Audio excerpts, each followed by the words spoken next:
I wore a gold dress to my best friend's wedding, and it exposed his wife's cold heart because she exploded at me for ruining her special day. For some context, my longtime friend Dan, who is 30, got married to Lauren, 27, yesterday.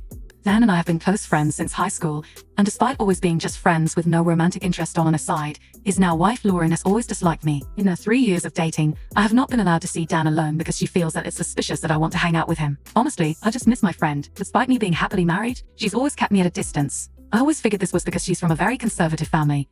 Dan has talked to her multiple times, but she keeps going back to complaining about him being friends with a girl again. It's not ideal, but she makes Dan happy, so I made my peace with it. That brings us to the wedding. Originally, I was going to be in the groom's party, but Lauren ended up crying, saying a wedding is not a place to swap gender roles. Dan was fighting her on this, but I told him I'll just attend as a guest and not to choose this hill to die on. The dress code was warm, and we were encouraged to wear earthy, warm colors. I picked out a bronze orange dress that I thought fit this perfectly, and the style even matched some examples they gave.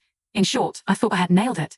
The wedding went great. However, at the reception, Lauren dragged me aside and said, "I cannot believe you would wear gold to my wedding. You're not the first prize. You're just trashy." I was so shocked in the moment, I just stared at her. She practically screamed at me to leave, and she was drawing attention. So I grabbed my husband, said goodbye to Dan, and left. Dan reached out after and told me he was upset. I left.